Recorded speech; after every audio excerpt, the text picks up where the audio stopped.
New details emerge of Dominion Energy's connection to a shadowy gun pack. Plus, a look back at SHOT Show 2022 with outdoor writer Gabby Hoffman. That and more on this episode of the Weekly Reload Podcast. I made the devil run. I gave him poison just for fun.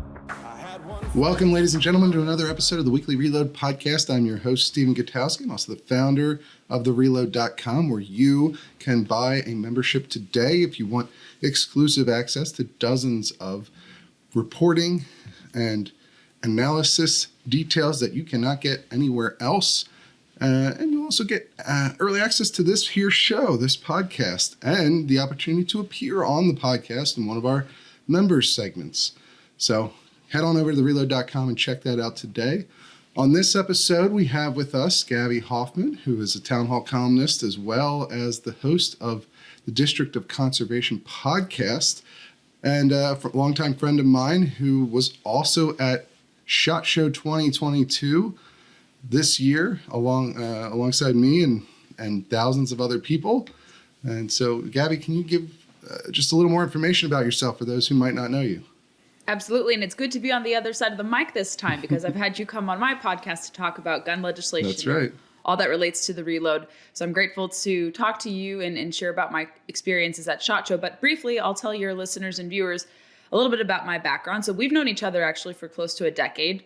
I think we both had a little foray or the same time foray at Media Research Center when I was just starting my reporting career, and you were well into your way in your reporting endeavors as well. And I've been writing largely on a freelance basis for a decade or so plus now, but more formally, I would say in the last 6-7 years. I've been going to SHOT Show actually since 2015. This is not my first rodeo. And I freelance full time. I do a lot of media consulting because writing doesn't pay the bills for the most part, unless you're really lucky, but it's a good supplement and I love it and it's great. And covering this beat is something I've been really keen on for the last few years, whether it's firearms and then branching out into the environment and conservation side of it, because that's often neglected. And then there's also a relation to firearms and ammunition in terms of funding mechanisms. So we love to draw the connection there. But I am a gun owner too. I have a CHP here in Virginia, and I'm actually quite optimistic about the future of our adopted home state and what holds there. And we'll hopefully talk about that as well. But yeah, I do podcasting, writing, freelance consulting. I've worked with a lot of Second Amendment organizations, whether to write stories about products. I'm getting a little bit into the product testing side more so, but largely have covered news and different public policy analysis as well, much like you. But it's a good area, and I'm glad there are more people taking an interest in it. And I'm very happy also for your success with the reload. So congrats on all that you've accomplished as well. Thank you. Yeah, and I think you're one of the top outdoors writers, especially in the sort of political sphere. There really aren't a lot of outdoor writers, and I think that you fill that space very well, and you're one of the top outdoor writers that is out there today. So this is another reason I wanted to have you on, but mainly I wanted to focus on SHOT Show this year. You were there, I was there. It's obviously different than in years past. This is the first one since the pandemic started. Actually, the last one was 2020. I think people forget this. Obviously, the pandemic didn't really hit in the United States until March of 2020. And so there were a couple months of 2020 where there were big things happened, including the big protest in Richmond, Virginia over the gun control proposals in this state at that time. And then SHOT Show 2020 happened just before everything. And then CPAC 2020, we were both at that as well. That happened right as things started. One of the first really big cases of it, the first confirmed cases, was at CPAC. So things are different now. And I'm just interested in your observations just to start off with from this year's show. What did you think of it? What did you think of attendance and so forth? Yeah, I know there was a lot of misinformation about different companies pulling out. Some people were trying to dishonestly, I would say, preemptively describe SHOT Show as a failure because of different COVID measures taken into account. But and I think you saw this too, I would say most of the major exhibitors and sponsors and bigwigs were in attendance. They had some presence. You saw Mossberg, you saw Smith & Wesson, you saw big entities, small entities. And in terms of crowd size, it wasn't as big as like years prior, but I think you had posted about it. It was like 40,000 people. It was pretty crowded enough for COVID standards, certainly. And it was spread across 2 different forums. You had the Venetian Expo, obviously renamed from the Sands Expo. So they put it back, I guess, to its original name since I was last there in 2019. And then the Caesars Forum, I actually really liked it because it was so spread out. It was huge and it was close to the hotel I was staying at. I was staying at the Link. And the outdoor pavilion was actually quite cool. I got to have a few meetings there. They had the SHOT Show sign if you wanted to pose with that. They had music playing, beer and refreshments. And it was good that they had expanded there. I think they put the new product showcase there. I went to the breakfast one of those mornings.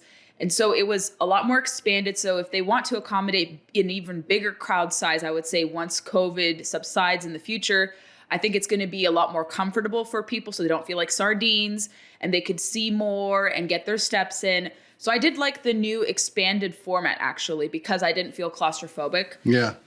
As much as I love the crowd size, it's great. But I think for safety measures, unintentionally, the new expanded format is actually pretty good if you're concerned about crowd size and you want some leg room and breathing room. I really liked that and I enjoyed that. And certainly the inconvenience of having to wear masks indoors unless you were eating or doing interviews. I think there could be worse policies. You could have a vax passport. So I was okay with doing that. I was able to, once you're like rushing and doing this, it is exhausting to wear the mask. So they're a little generous where if you feel exhausted, you could take off your mask for a little bit, breathe, get a drink of water, something. So it wasn't like you couldn't take off your mask for the said reason. So I know some people were brushing off attending because of that. I think among different friends and associates that I've talked to, a lot of people actually had COVID, so they couldn't attend and they wanted to attend. I got to see a few people that I wanted to see, but I didn't get to see everyone. Also because Safari Club International was having their big convention as SHOT Show was ending. Mm-hmm. So I think a lot of people, even if they wanted to come to SHOT Show, they just came to SHOT Show very briefly, and then they went to SCI at Mandalay Bay. So you had COVID kind of interrupting things. You had other conferences, people had other commitments. And even despite that, I would say it was still a success. So kudos to NSSF for hosting a trade show as safely as possible. Hopefully no COVID outbreak from the trade show. I don't think so, because they had so many things available for us. If you wanted hand sanitizer, you could get it. If you needed masks, they had depositories everywhere. So there was no excuse for people to be irresponsible at SHOT Show. So I think they were accommodating, but they weren't as, I would say, strict as people thought that they would be. They would give you leg room, like I said, so you could breathe and eat and take off the mask a little bit. I think that's a pretty good overview of the situation. I mean, certainly there were major companies that dropped out, from Ruger and Berretta and SIG. There were a lot of big companies that didn't make it, but there were still a lot of big companies that did go. And frankly, the floor felt pretty full the whole time. Maybe that's just my new perspective in the pandemic world. It certainly felt crowded. Maybe not as much as it has been in the past, like you mentioned, but it wasn't like a ghost town or anything remotely like that. In fact, it seemed far more attended than CES, the Consumer Electronics Show, which was the same venue the week before. And so, certainly there was masking, and it was pretty universal. I think people, indoors in a crowd, I think most people would understand the risks of that in the middle of especially with the Omicron wave. And so people were pretty diligent about it. I think it's difficult anytime you're at a large event now to have your mask on 100% of the time. I mean, you're going to have some risk regardless, because you got to eat, or it's just life is not easy to meet that perfect standard of mask wearing or whatever mitigation effort that you're going to undertake. So there's always going to be some risk involved in going to something like this in the middle of, when we still have a lot of concern. But I think people handled it well. You haven't heard of any significant outbreaks, although obviously I think it would probably be hard to tell given the state of things at the moment, whether you got COVID at SHOT Show or just at the grocery store or something. It was pretty well attended, frankly. Like it just wasn't the ghost town that some people perhaps expected it to be. And it was interesting to see an event like this happen in this sort of a new normal, right? As everyone's said the last 2 years, and it wasn't impossible to do business, I'd imagine, there for most people because SHOT Show is mainly a trade show. It's where buyers go to meet up with sellers to try and get a product to pass along to their customers.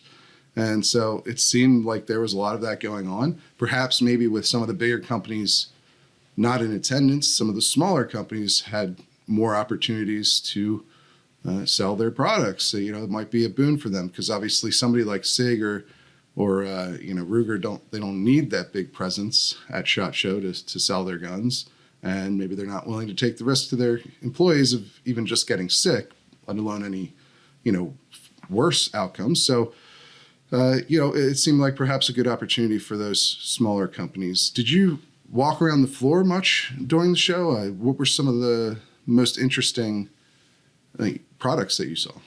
I did get a chance because in addition to the interviews that I was doing and the forum, which we'll talk about later, I was able to largely use my new GoPro Hero 10 to talk to, I think I got like 4 vlog interviews because I wanted to supplement my traditional, political work there because you could get away with talking with politicians, but I tried not to obviously be too partisan in asking my questions about their races, but more so about their attitudes about the show. But like I said earlier, I'm trying to capture more of the product side of the show. I have done so in the past, but now that I have this GoPro Hero 10, it's a little easier to record people's comments and do B-roll and intermix it all together. So there were 4 products that I'll be highlighting in particular. But they're a diverse kind of set of items. I was sad that Silencer Co. was not present. I was looking forward to seeing some of their new suppressors, but I think they assessed the risk of going to SHOT Show and thought, well, we're already being successful, I think, or maybe they didn't want to come because of COVID. Not sure their reasoning, but I was disappointed not to see them, but I know that they will once again be there. But I got to see some eyewear that is essential for target shooting, SSP spyware or eyewear. I think they're out of the Midwest, and some friends of mine have worked with them for many years, and they're like, Gabby, come to the booth and come test the product. So you'll see in a vlog that I'll have sometime in the coming week or so, me kind of testing it and seeing the radar more effectively. So it has really clear precision. You can see very clearly. I was wearing contacts then, so I was able to see a lot more readily than I would with my traditional glasses that I usually wear here. But that was really cool to see because eyewear is extremely important. A lot of people focus on guns and shotguns and firearms and rifles, but I think the accessories often get neglected. So I wanted to highlight that as well. I also got to see some friends from Trent Marsh. I think you know Trent as well, and he works for one of the trail cam companies. So he showcased to me kind of their new products that are out right now because of SHOT Show and how they differ from traditional trail cams. So a lot of people who hunt like to record footage and video of animals that come to their backyard for leisure purposes or to track and scout different animals. So that was really cool to learn more about their offerings. I also got to meet the folks from Polymer 80, which you have talked about at length at the Reload and how they've been targeted by Nevada lawmakers with Assembly Bill, I believe it was 286, and actually how one of the state judges actually ruled in their favor, put a permanent injunction to forbid the state of Nevada from discriminating against them. So they were able to get protections.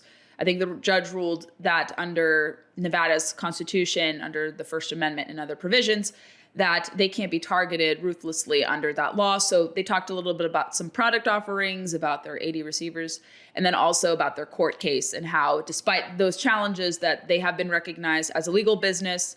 Obviously, they had that affirmed, and they talked about the virtues of custom gun making, which I know is going to be a very common subject because I think from Rob Ribeiro, I forget his last name, but one of the guys who runs great Second Amendment coverage, and I know open source defense folks, they're really good about covering about ghost guns. So we'll hear about ghost guns and custom guns. So I wanted to get them on record for that. And then I got to learn about some new products from Zero Delta, which is also a firearms manufacturer. A friend and her husband run the company, and they really know how to innovate the market with attaching handguns to make rifles. And perhaps I'm not explaining it in more specific it's terms. It's like a modular firearm, yes. Right? That there's some concept that you can take a a handgun platform Yes. and make it into a rifle platform.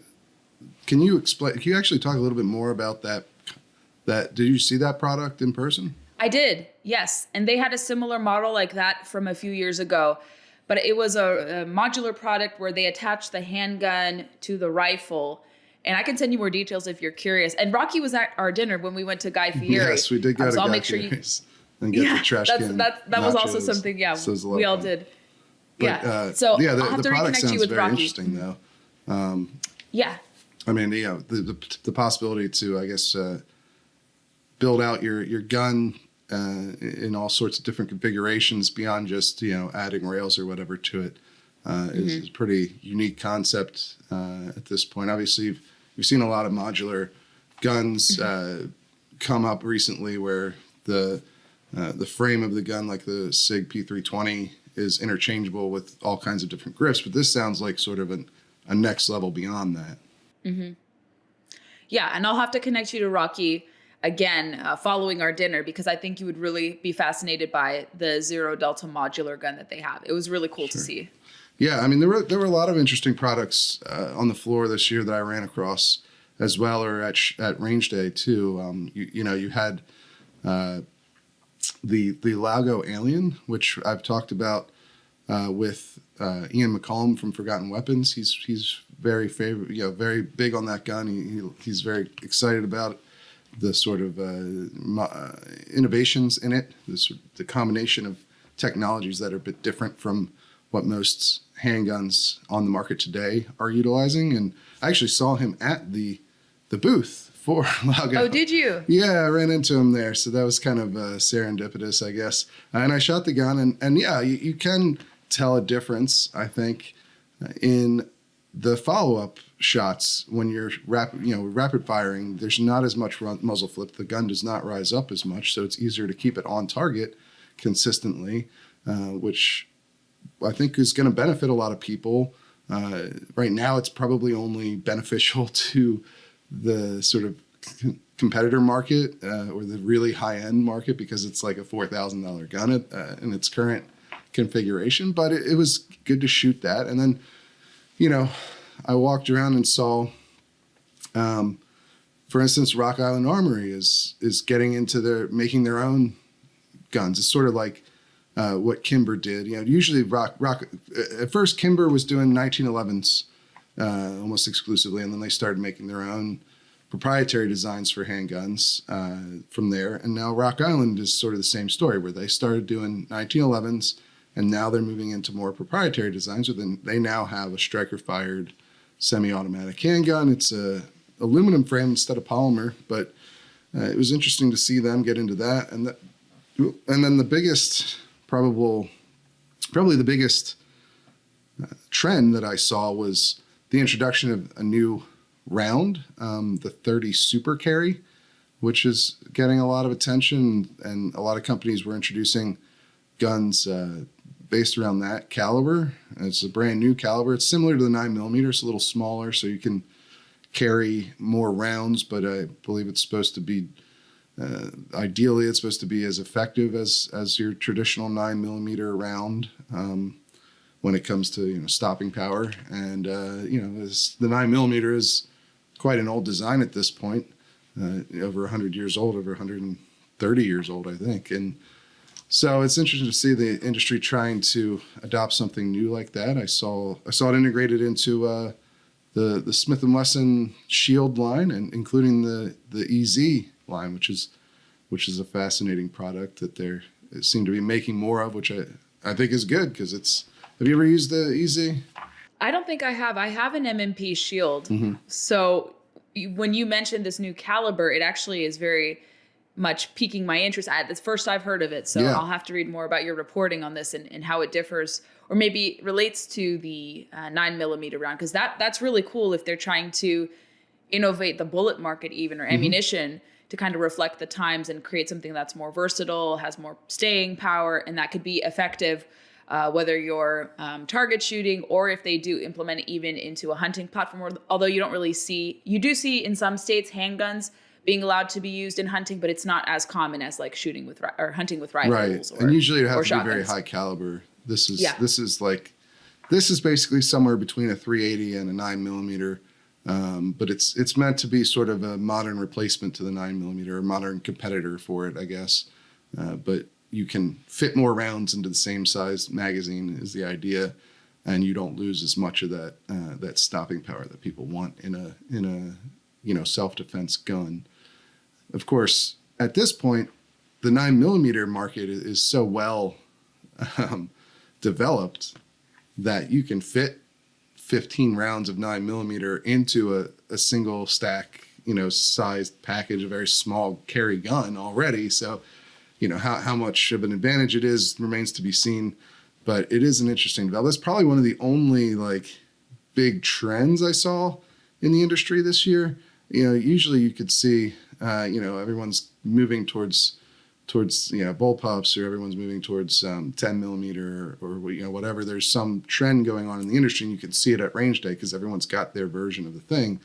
And 30 Super Carry is probably the closest to that this year, but there wasn't really a ton of trend making. It's sort of I think because of all the backlogs and supply issues, and we've seen over the last 2 years, they're kind of just saying, look, here are the guns we have.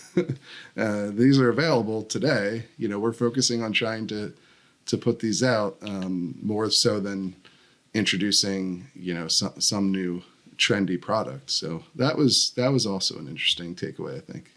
That's a good observation. I wouldn't have caught that because largely I've not focused on the technical side of the show, product side of the show like you, but yeah, I always look to see if there is a trend, but I didn't see anything. I think largely because of your reasons, because there's still a backlog. Yeah. There's a lot going on.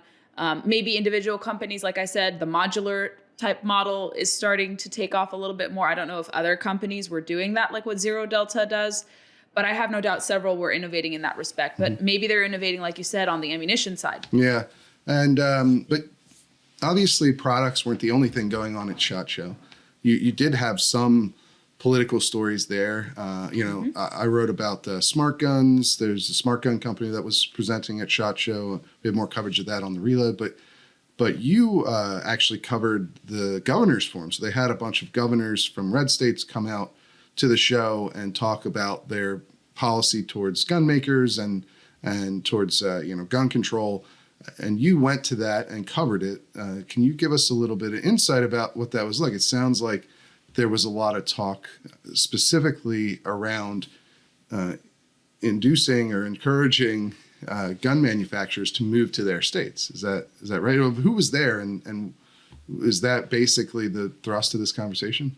Yeah, they had originally said and announced that 9 governors were going to be in attendance. And probably due to scheduling conflicts or maybe weather patterns or other factors, 3 of them were unable to attend. So the 3 that weren't there were Governors Stitt of Oklahoma, Gianforte of Montana, and Little of Idaho. So they were not present, although they were revealed to be the panelists. But the 6 that did show up, who are pretty much in the news often, I would say a few of them you hear regularly about. I think your audience is well aware of many of the soon-to-be named people that I'm going to name drop. But we had Governor Kristi Noem, who actually was attending her SHOT Show for the very first time. She told me in a separate interview we did together at the show that it was her first time ever, and that South Dakota has a big foray on the business side in SHOT Show. So she felt it was prudent to come to the show to see what businesses were exhibiting and showcasing how it's actually a very integral part of her state's economy, the firearms and ammunition business and industry. And then you had Governor Brian Kemp, who's also been in the news a lot about different issues, but he is likely to sign constitutional carry. He wants to get that done, especially if he is facing primary challengers. And he also talked about how Georgia is actually becoming a pretty good epicenter for firearms manufacturers. I think the Atlanta Journal-Constitution just wrote a story a few weeks ago that said Georgia is now home to 74 companies relating to manufacturers, firearms and ammunition and accessories. So Georgia has become a very good outpost for the Second Amendment friendly companies or gun manufacturers. So he talked about why Georgia has drawn in people. You had Alaska Governor Mike Dunleavy talking about how Alaska is a military state, the hunting culture there, how that invites people to widely accept guns culturally and also economically speaking, and how he talked about his state's position being 9 hours from Asia and 9 or 10 or 11 hours from the East Coast, being centrally located as a trading outpost for manufacturers and kind of contrasting his state with California. So it was really interesting to hear his perspective. There was also Wyoming Governor Mark Gordon. Wyoming has also, as you know, attracted a lot of businesses from California, Weatherby being one of the most prominent examples to relocate their operations from California to Wyoming. So you talked about how the show is a great place to convene and meet with other like-minded people. You had Governor Asa Hutchinson, who is retiring because he's term limited, but he has been a staple at SHOT Show actually for quite some time. I think maybe his first SHOT Show was when I went to SHOT Show for the first time, but he's been going on and off since 2015, 2016, since he was elected into office. I think it was 2014 he was elected. He started going 2015, 2016. And so he talked about creating a culture, business culture that is friendly towards firearms manufacturers. They create incentives. They have welcomed businesses with open arms. I can't think off the top of my head which businesses are in Arkansas. Maybe Remington had a plant. I think he alluded to that if I'm not mistaken. But how Arkansas was able to browbeat any of the challenges that they see compared to other states. So it was interesting to hear his perspective and how he's been going regularly and how some of these other governors are just new almost to the show and kind of like contrasting their experiences. So it was good to see that some governors are new and some are veteran SHOT Show attendees. There was also Pete Ricketts. If you follow the Chicago, I think it's Cubs or White Sox, I forget which team his family owns, but he actually has a history with one of those big Chicago teams. If I'm not mistaken. So your listeners who are Chicago fans will correct me, but I know it's one of those two teams off the top of my head. But Ricketts has really grown Nebraska a lot on the economic side to welcome gun manufacturers and industry players to the state. He's created incentives. They've had legislation that makes it a more welcoming place to live and operate a business relating to the industry. And he also talked about how culturally it's important to encourage hunting. Nebraska has a really good hunting heritage that goes along the lines of their shooting sports heritage too. So he made the connection with that. And there was also, I think, did I list all the governors? I feel like I'm missing one, but there were 6 governors in total, and they were fielding questions from Larry Keene, who is NSSF's general counsel and also senior vice president of government and public affairs.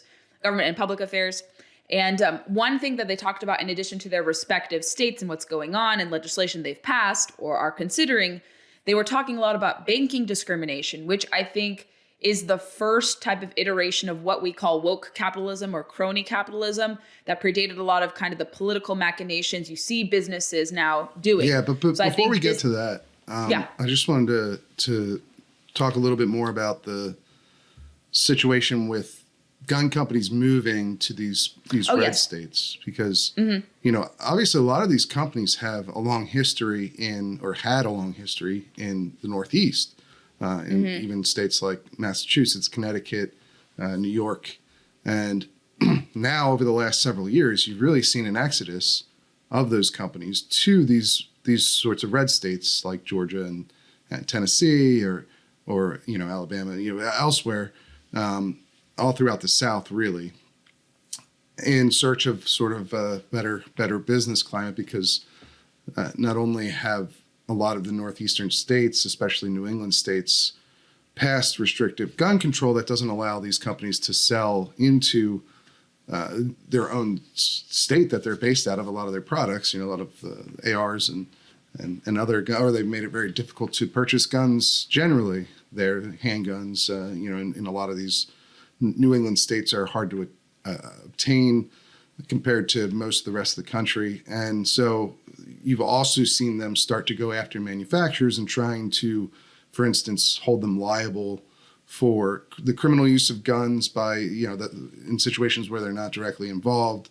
And so you've seen a lot of these companies start to move away from these states and into friendlier, I guess, territory. And I guess it sounds like that was the overarching point of this, of the forum for a lot of these governors, was that the ways that they've made that more enticing for these companies, the ways that they've encouraged them to move to their states. That's pretty interesting as an overall trend in the United States. But and then so they also went into discussions over how some of the large banking institutions have tried to really control policy of these gun makers by limiting their access to financial resources, right? And some of the things that they're doing about it. Can you just give us maybe an example or two about what these governors are actually doing in practice to stop those kinds of policies from the big banks? Absolutely. Yeah. And I think it wasn't just these 6 governors saying that they're the only ones doing it. They've talked, I think, amongst themselves with other Republican governors about how to make their states more accessible for firearms businesses to engage in lawful commerce. Right. Because like you said, a lot of them are migrating away from historically relevant hubs where they originally were started in New England. And they had a storied history there, and now it's unfriendly, and they've decided to relocate to freer pastures so they can operate legally and without the confines of gun control laws, and also high taxation too. I think the cost to start businesses and maintain businesses in those New England states, in northeastern states, was very costly too. I bet you they were trying to create, they created policies to make it even increasingly difficult for companies like them because of the nature of their work, in addition to obviously the gun control policies. But high taxation also has driven not just gun businesses, but a lot of business outside of the region and more to the Southeast and also to the Midwest, I would say as well, excluding the Pacific Northwest, but more so the Mountain West, and then maybe a little bit into the Midwest as well, and Texas. And one, I would say, case study that I cited, although Governor Abbott wasn't able to attend Texas or attend the SHOT Show Forum, Larry Keene had mentioned that Texas had actually implemented a state measure to prevent and prohibit businesses from engaging in these discriminatory practices, to prevent them from taking out loans to do business. But even individuals who are gun owners, I think it extended the discrimination, I think can even extend beyond the company. I think they were saying that the practices can even extend down to just a basic individual, like someone who maybe is an FFL dealer or is a Second Amendment supporter. I'm not sure if the scope extended to like a Second Amendment supporter, but I think banks were targeting even small FFL dealers as well. Small gun businesses, small gun businesses. So Texas passed what they're calling, I think, the FIND Act, where banks that get public, I think, backing to operate in the state, they can't qualify for that anymore if they engage in these discriminatory practices. And there was also federal legislation, as you know, the Freedom Financing Act. There's also the No Red and Blue Banks Act, sponsored by both Senators Kramer and Kennedy, although I don't think they've made any movement, but they've been introduced to kind of piggyback off of what we're now seeing happening in the states. But I think we're going to see perhaps more legislation or more concerted efforts by GOP governors to either join in encouraging legislation, because they can't be arbiters of legislation. They have to confer with their state legislatures to be able to do that, and then they can sign bills into law. Maybe they'll join in a lawsuit if firearms immunity comes into question, if the Biden administration were to issue a directive to repeal the Protection of Lawful Commerce in Arms Act. Maybe we'll see some legal action from GOP governors in gun-friendly states like that. But it was interesting to hear that discussion. Brian Kemp talked about how he faced it from a different angle, but he knows how to challenge it head on because of what happened with the MLB All-Star Game and how they moved over to Colorado when actually Georgia was more amenable to hosting that type of thing. So he was saying that even dealing with it on a different issue made him better prepared to continue to keep Second Amendment businesses in the state and to discourage these discriminatory practices, especially if he were to continue on as governor, since he is being up for re-election this year and is facing some primary challenges. And then Asa Hutchinson talked about how all the governors have to kind of work together and talk to the businesses, talk to their lawmakers that they work in sync with, and in other, I would say, departments that relate to business affairs in preventing such practices from being encouraged or being implemented, and how they have to keep their businesses happy, keep them in the state, find ways to keep them in the state and not have them leave the state. Because even though they may be a gun-friendly culture, let's say a few years down the road, the leadership changes from, let's say, from a gun-friendly to anti-gun or not gun-friendly. So they want to have policies in place in their infrastructure to maintain those long-standing policies and to encourage more businesses. And I mean, I think it's interesting to see them bring that up as a main focus of this forum at SHOT Show. Obviously, that it makes sense because SHOT Show is a trade. It's a trade show, so they're there to talk mainly to manufacturers and dealers. So you see them focus on these business questions. But I think that's a pretty fascinating wrap up of what happened at the governor's forum. I think it'll be interesting to see how big the show is next year. It'll be interesting to see what 2023 brings for the industry, for the shot. Well, I mean, it'll be interesting to see what 2022 brings to the industry, and then what happens in 2023 when we get back to SHOT Show in Vegas again.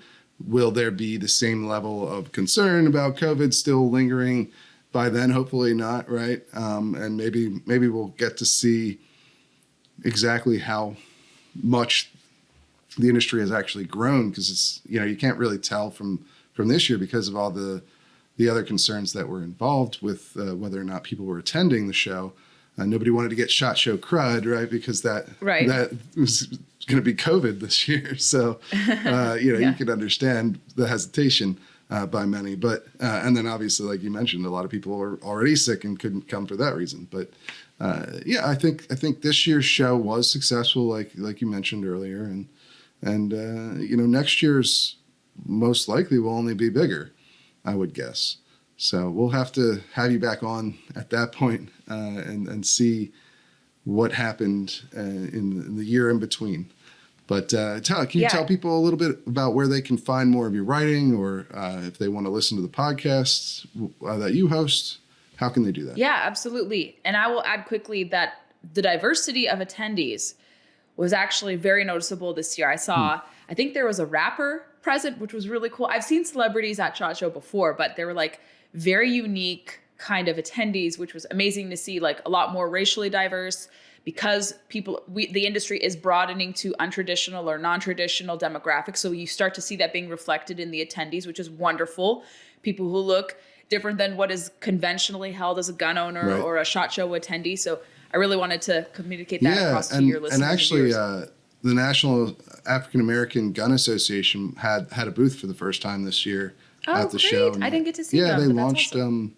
They launched a magazine too, a lifestyle magazine called Caliber. So I got a piece coming on that as well. I interviewed the head of the group and about this new magazine. It's something unique, I think, to see a magazine focused on Black gun owner lifestyle instead of the politics of it. We talk a lot about the politics of it, but there's a whole unexplored topic when it comes to just the lifestyle of being a Black gun owner in America. So you're right. I did notice that as well, and I think that goes hand in hand with the recent trend of diversification in the gun owning community.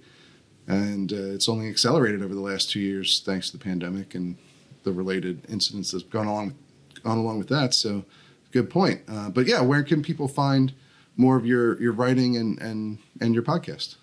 Absolutely. You can follow my website, which is, I would say, the hub of where you can find all my links. It's GabriellaHoffman.com. I'll defer you guys to that. You could also follow me on Facebook, Instagram, and Twitter. I post often behind the scenes looks into SHOT Show and similar happenings and do the activities myself. I'm not just blabbing about these activities. I also try to immerse myself in them as well. Not as often as I do like Stephen does, but I get out there when I can. I do other hobbies. I also run the District of Conservation podcast, where Stephen has been a guest on several occasions. We love bringing him on because he is a repository of information, and I can't cover certain things as closely as he does. So I bring him on and other guests like him who deserve to have more notice, and my listeners appreciate folks like Stephen coming on. I also write regularly for Town Hall, where you can find this Governor's Forum overview. And I have 3 more interviews coming with Governors Kristi Noem, former Interior Secretary Ryan Zinke, and also Nevada senatorial candidate and former Attorney General of Nevada, Adam Laxalt. So those 3 will drop very soon as well. I also am a visiting fellow with the Independent Women's Forum, where I talk about these issues but more of the energy side. And I've actually written about Section 230 and firearms rights for my Young Voices Fellowship at Washington Examiner, and I wrote about the ghost gun issue in Nevada as well. So that fellowship, I'm able to explore a little bit more on the Second Amendment side, where policy intersects with commerce, policy intersects with free speech rights. So I try to dabble into a little bit of what Stephen does as well. But those are the links you can find me at. Great. And I encourage everyone to connect with me. Wonderful. Would love to hear from you guys. Thank you so much. And we're going to head over to the news update now. I'm joined now by contributing writer Jake Fogelman to talk a little bit about some of the biggest stories of the week. In addition to, what happened at SHOT Show, we also saw Dominion Energy, Virginia's biggest power company, was revealed to be much more involved in the funding of a shadowy PAC that tried to suppress gun votes in the Virginia gubernatorial election last year than we first knew. Jake, can you tell us a little more about what we've learned about how Dominion actually funded this group? Sure, yeah. So the latest FEC reports came out disclosing the donors to all these political action committees. And so we knew before that, Dominion came out and said we donated $200,000 to this PAC, this shadowy PAC, Accountability Virginia. But the latest filings actually show that several individual members of the company's executive leadership, to include their CEO, Robert Blue, their head lobbyists, their general counsel, and even the president of operations in Virginia, all personally donated money to this PAC, which, as you said, was personally running ads in Republican areas of Virginia, basically questioning if Glenn Youngkin could be trusted on guns. Right, yeah. The shadowy aspect here was that this PAC, which was created in July of 2021, so it hadn't been around before then, was running ads against Glenn Youngkin on the issue of guns, but they were targeting specifically Republican areas of the state, and they were run by essentially a liberal consulting group, and they used Act Blue as their fundraising platform, which is the fundraising platform for Democrats and liberal causes throughout the country. And so there was a lot of questioning about how genuine their concerns over Glenn Youngkin not being endorsed by the NRA or the Virginia Citizens Defense League were, especially since they didn't run ads against, Terry McAuliffe, the Democrat, who, as far as their positions on the gun policy go, like they were very stark. I mean, McAuliffe supported not just banning the sale of AR-15s and other firearms, but confiscating them as well, banning their possession. Whereas Youngkin was opposed to that on the record. And, so on the issue itself, there was a pretty clear distinction, even though Youngkin didn't pursue, and he specifically did not pursue the endorsements of the NRA and VCDL. But there was a lot of sort of underhandedness to what Accountability Virginia was doing. It was fairly clear that they were simply trying to prevent or suppress the gun vote. They're trying to encourage people not to come out to vote for Glenn Youngkin in these Republican areas because by sort of concern trolling, I guess you could call it, on guns, when it was fairly clear that the group did not have a genuine interest in gun rights. So when it came out that Dominion, the largest power company in Virginia, was behind the funding for this campaign, that caused a lot of backlash, right? Yeah, VCDL, which is the state gun rights group, launched a big protest campaign, essentially encouraging their members to call Dominion and voice their concerns with the fact that their power company was getting involved in politics in this way. And they also made a big get out the vote effort. And from all data we have, those areas of the state did actually turn out to vote. So the ads sort of backfired in that way. But it also led to the CEO coming out and essentially disavowing the donations to the group. He said that they didn't properly vet the group and that they wanted their money back and they wouldn't donate to these groups anymore in the future. But you found that there's a wrinkle to that as well, right? Yeah. So in the FEC filing, the day that he made those comments disavowing the group shows that a donation was actually made by him personally on that same exact day. And I spoke to experts about when donations show up on these filings, and I was told that it's pretty timely. It's the donation date is supposed to reflect the date that a donation was made. And I asked Dominion about that, and they told me that, they chalked it up to a lag in the reporting system and said that all donations were made before they spoke out against the company and that they didn't donate after. So the Center for Responsive Politics, which tracks these sorts of reports for the FEC, they run Open Secrets, is the website that the group runs, and is one of the top sources for information on election spending like this. They said that the report is supposed to reflect the actual date that the money was given, whereas Dominion claims that the reason it shows up as the CEO donating the day that they disavowed the company was actually because of reporting delays or whatever. So obviously we don't have a definitive answer on that, but people can decide for themselves who they believe in that situation. It's certainly interesting. I mean, I assume either way that those donations came very close to when he made those comments disavowing the company and saying that they didn't know what was going on, which I think most people will be pretty skeptical of that claim regardless, because Dominion was the top funder for this group, right? Yeah, the company itself donated $250,000, and then the members of its top executives donated close to $30,000 just amongst themselves with personal donations, which is by far and away the top amount. And so I guess they're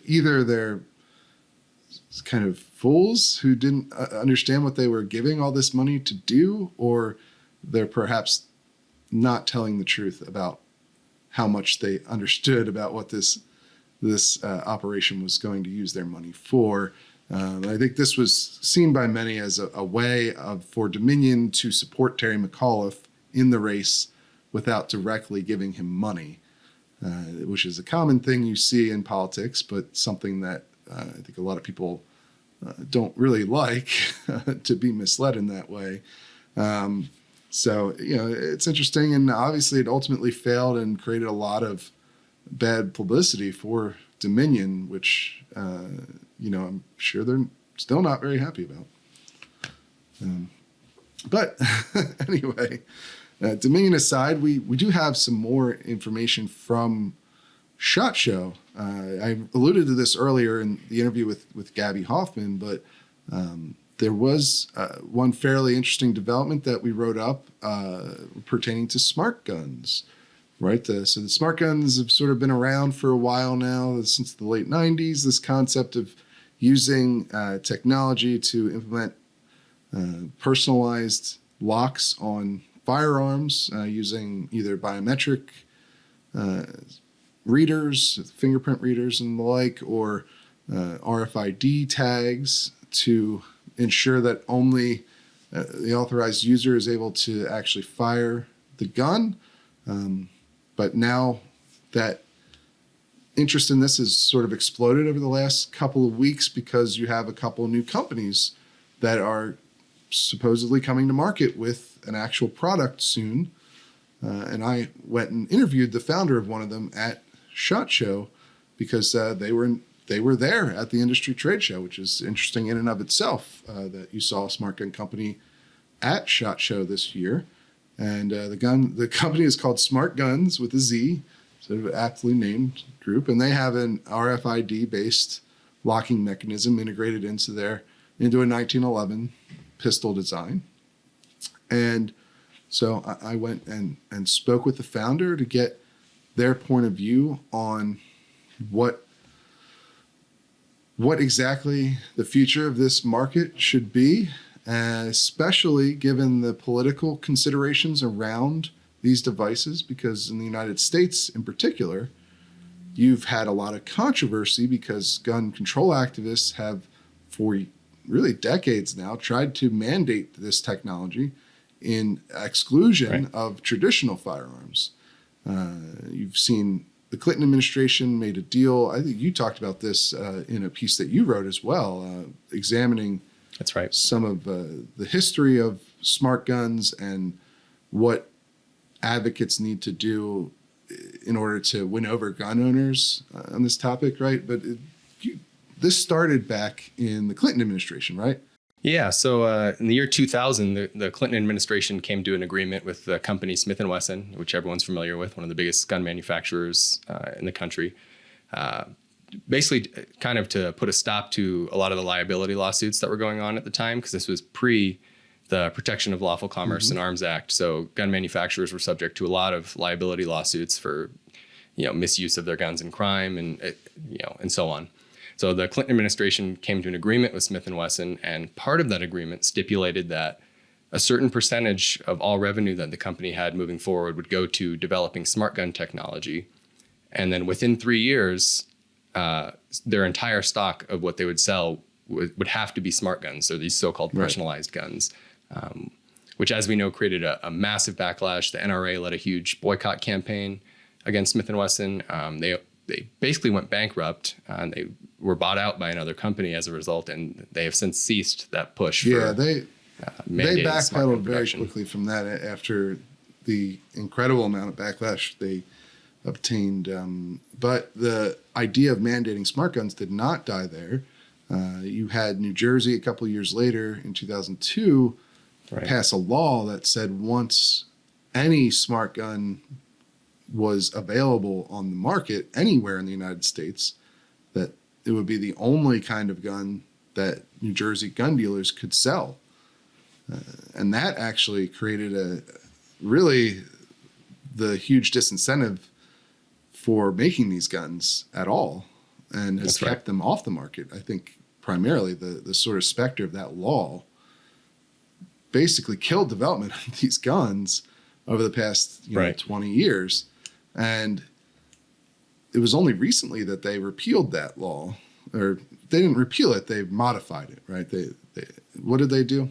Yeah, in 2019, Governor Phil Murphy signed into law basically amending that act, where it no longer would mandate that all guns be smart guns, but once a viable smart gun that was approved by the state's attorney general came to market, then every gun dealer in the state would have to, one, sell the gun, and two, advertise it and list its features prominently in their stores, essentially, mandating that they So they it's push still the product. basically a mandate. It's a little less aggressive than the previous one, but it's still something that the industry is opposed to very strongly, because they don't want to be forced to sell these guns if they're not popular enough.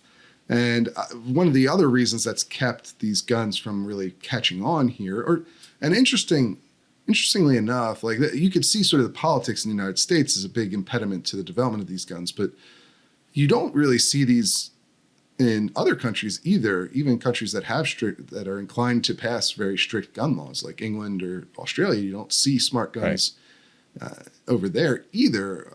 So perhaps it's not just the political situation here that's kept them out of the country, but also a lot of the concerns surrounding their reliability, because these new smart gun companies, including Smart Guns, which I spoke to the co-founder Tom Holland there, and he said that the New Jersey law was disastrous, and that their company just wants to offer a competing option to traditional firearms. They're not trying to replace them.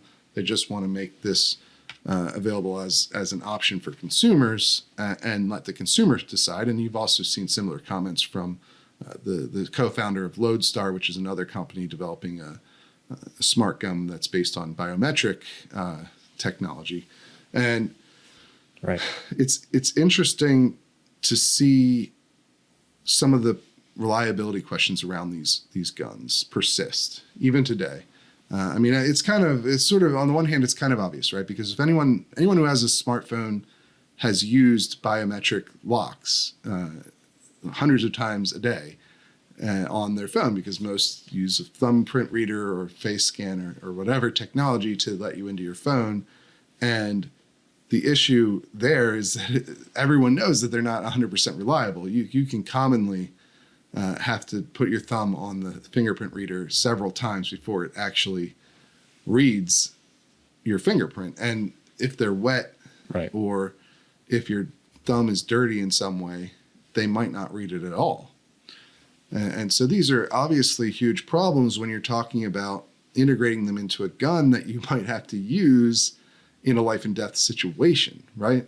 Not only, in adverse conditions where your hand might be wet or dirty, but like you said, in a life and death situation, having the presence of mind and the dexterity to perfectly line your finger up on a biometric scanner, it's a tough proposition when it's a really serious situation. So that that obviously gives a lot of gun owners who might be in the market for a gun in that scenario some trepidation. Right. But here's what Tom Holland told me. It is a quote directly from him. We believe there are consumers out there, both in law enforcement and civilians, that are going to welcome us with open arms. I mean, we're just providing an option. And so he was adamant about this idea that they're not trying to mandate this technology, that they have scenarios where they believe both law enforcement and civilians could be interested in this sort of technology. And to be fair here, biometric safes and RFID safes and magnetic safes have existed for quite a while on the open market, and people will use them commonly to store their firearms. Now, they have some of the same problems. Obviously, if you're using a thumbprint reader safe to get to your gun, you're going to encounter the same exact issues as if you had that biometric lock integrated into the gun itself. And so there probably is some market for this among some people who would rather have that technology just integrated into the gun itself and skip that second layer, or maybe they want an extra layer of protection on top of it. Obviously, one of the examples Holland gave me was people with children as sort of an extra layer of precaution. You know, they might want to have a lock like this integrated into the gun itself. In this case, with smart guns, they're using an RFID reader. It has a ring that you have to wear if you want to use it. That's what emits the radio frequency that the gun's internal components read in order to unlock it. Of course, it's also battery powered, so the battery's integrated into the bottom plate of the magazines. And so, you know, there's another problem with it, is that you have to recharge these devices for them to continually work, of course. And so if your battery is dead on the gun, it won't work, is an obvious reliability problem. But, you know, there are people who might be interested in this anyway, even with all those sort of drawbacks, because of the added layer of security that these things offer. And then he also identified some scenarios where police may be interested in them. He said, he told me this, a quote from him: "We have identified specific use cases or situations where law enforcement has said we see value in smart technology. We're not trying to replace a force's Glocks or SIGs or Berrettas, but there are some specific instances, like, say, for prisoner transport situations, undercover agents work, security checkpoint, crowd control. In all three of those situations, you're going to either see a prisoner or somebody purposely trying to grab a weapon away from an officer or a third-party transporter and then turn and use that gun against those folks." So, you know, those are the scenarios that they envision. And they said they have a couple of law enforcement agencies that have already ordered guns, and they're going to start shipping them units next month. That portion, I think, is big. I don't think he's disclosed yet which agencies are using or experimenting with these smart guns, but I think that's a lot of source of the skepticism with a lot of gun proponents, is the fact that in the past, law enforcement was exempt from these potential mandates for smart guns. Yeah. And he's actually law enforcement he's actually he's actually kind of suggesting that they're going to use law enforcement to validate the concept here. He told me specifically, right, quote, law enforcement is only a way that will, law enforcement is also a way that will validate to our consumer market, because we've got purchases from them already. They're doing a proprietary evaluation, giving us feedback that we use to harden our product before we ship it out. It also tells consumers that, hey, if law enforcement feels comfortable enough with this technology, it's good enough for me too. So you can see they're kind of using law enforcement as a test case in this scenario. I'd be interested to know if, you know, how many law enforcement officers are going to be willing to be the sort of test case for this stuff, given that they are carrying their guns specifically for safety purposes instead of, you know, target shooting or something along those lines that's less high risk. But you know, they're supposed to be shipping out products next month, and then it'll be available for sale to consumers in April, they told me. So, you know, I guess it's here, at least in theory. I mean, we'll have to see. They had a prototype there but it wasn't a working prototype, and they didn't let me handle it. So I can't really give any insight as to whether or not it actually works as advertised yet. They said they're going to post a demo to their website next month that demonstrates how it works, but that still remains to be seen. I think wasn't there a video of the other company, Lodestar? Wasn't there an issue with the video that they put out? Yeah, there was a video on Twitter circulating where the Lodestar was doing a demo in front of their shareholders. It was supposed to be a 2-round live fire demonstration, and it appeared that after the first shot, the demonstrator got a dead trigger. It's tough to say for sure because the video abruptly ends, but it looked like he wasn't able to get the second shot off. So that might put a little bit of a seed of doubt in some people's minds that maybe the kinks aren't worked out just yet. Yeah, it did look that way from when I watched that video too, which is not, that's not good. I mean, that's not going to help people gain confidence in your technology. And so we'll have to see where these things go. I mean, I'm as skeptical as anyone else, I think, about how well these will work and how many people will actually want them. But I don't think it's going to be nobody, and really to me, the bigger question here is the politics of it. Will people try to mandate this? I mean, the president himself on his own campaign website, Joe Biden said that he wants all guns to be smart guns. He wants those to be the only guns that are legal in the United States. He said that a number of times. So it's not like this is a fringe idea that these guns, once they're available, some politicians will try to mandate them as the only guns you can own. And I think, given the reliability concerns we have still today, it's going to be a big issue moving forward once these come to market. And it seems like that day is heading here soon. So, but that's all we've got for this episode. If you are interested in supporting our independent, informed journalism, you can head over to thereload.com and buy a membership today. You'll get the podcast a day early, and you'll also have the opportunity to be on the podcast if you would like. If you are a member who wants to show up on a future episode, you should just reply to your exclusive Sunday newsletter, your analysis newsletter, and we'll make arrangements to have you on. We just did a members interview last week with one of our great members who's a professor out in who also has a popular YouTube channel. And so, there's a lot of interesting people. We've got heads of, think tanks. We've got just normal people, right? A lot of normal gun owners subscribe to the Reload, but you also have heads of the different gun groups, whether the gun rights groups or the gun control groups. We have a lot of members from those organizations. We have a number of staff on Capitol Hill are members. So, it's an eclectic group, and I like to learn a little bit about each and every one and what brought people together into this community. So if you're a member and you want to be on, just let us know. But that's all we've got, and we'll see you again next week.